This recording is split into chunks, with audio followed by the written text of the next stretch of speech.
एक समय की बात है, चार दोस्त अविनाश, ललित, मयंक और सुमित चानापुर नामक गांव में रहते थे। सभी को घूमने का और नई नई जगह तलाशने का बहुत शौक था। एक दिन उन्होंने एक जंगल में जाने का फैसला किया, जो बहुत ही रहस्यमय जंगल था। चारों गांव में किसी एक जगह इकट्ठा होते हैं और जंगल में जाने की योजना बनाते हैं। सुमित ने कहा, भाई लोगों, तो ये तय रहा, कल सुबह 5 बजे हम लोग जंगल में जाने वाले हैं। किसी को कुछ पूछना है तो अभी पूछ सकता है। मयंक ने कहा, भाई लोगों, वो सब तो ठीक है, लेकिन मैंने मेरी मम्मी से सुना है उस जंगल में आज तक कोई नहीं गया और हमारा जाना भी ठीक नहीं है। मैं क्या कहता हूँ, गर्मी का मौसम है, वाटर पार्क जाते हैं। अविनाश ने कहा, वाह बेटे वाह, तुम अपनी मम्मी से कभी आगे नहीं बढ़ोगे बेटे, दुनिया बहुत आगे निकल गई है। माँ के लाडले। हाँ तो मैं डरता हूँ का, चलो कब चलना है? आज ही चलो, रात में देख लेंगे कौन डरता है। हम डरपोक नहीं है। अरे मयंक, मजाक कर रहे थे, इतना बावला ना हो।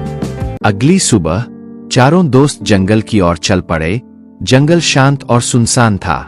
जंगल का रास्ता घने पेड़ों और धुंध से घिरा हुआ था।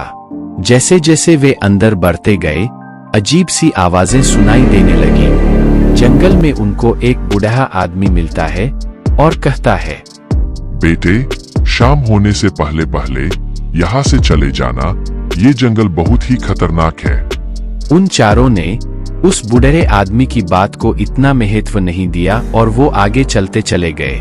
अविनाश ने कहा, भाई लोगों, अब रात हो गई है, यहीं पे कैंप लगा देते हैं, बाकी का कल देखते हैं, बहुत थक गए हैं।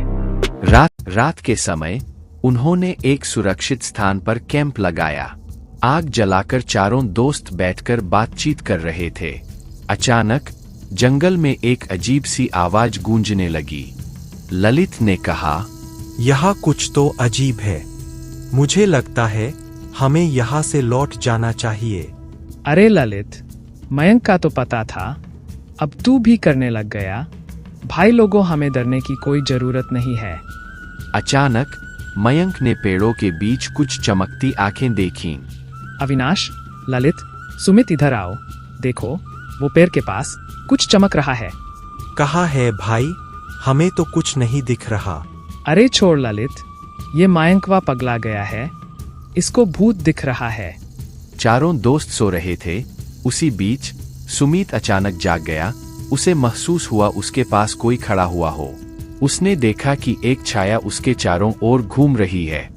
वह चीख पड़ा और सब जाग गए।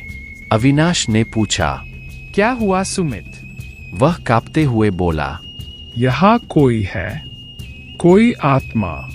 ललित ने उसे संभालते हुए कहा, शायद तुमने सपना देखा है। लेकिन जल्द ही उन्हें भी एहसास हुआ कि कुछ तो गलत है। कैंप के चारों ओर अजीब आवाजें आने लगीं और एक डरावना वातावरण बन गया। अगले दिन सुबह वो बूढ़ा आदमी फिर से मिला। चारों दोस्तों ने सारी बात उस बूढ़े को बताई। तुम्हें पहले ही बोला था, शाम होने से पहले जंगल से चले जाना, लेकिन तुम लोगों ने मेरी बात नहीं मानी। कई साल पहले इस जंगल में एक साधु तपस्या करता था। उसकी मृत्यु के बाद उसकी आत्मा इस जंगल में भटकने लगी। वह आत्मा उन लोगों को अपने साथ ले जाती है जो उसकी शांति भंग करते हैं। आप लोगों ने उसकी शांति भंग की है। अब आप लोगों को इस जंगल से बाहर निकलना होगा, लेकिन ये इतना आसान नहीं होगा। चारों दोस्तों ने जंगल से बाहर निकलने का प्रयास किया, लेकिन जैसे ही वे आगे बढ़े, उनके रास्ते में कई भयानक दृश्य और आत्माएं आने लगीं। उन्हें समझ में नहीं आ रहा था कि कैसे इस भयानक स्थिति से बचा जाए। वे सभी एक पेड़ के नीचे बैठकर प्रार्थना करने लगे। उन्होंने आत्मा से माफी मांगी और वादा किया कि वे कभी उसकी शांति भंग नहीं करेंगे। अचानक जंगल में शांति छा गई और एक हल्की हवा चली।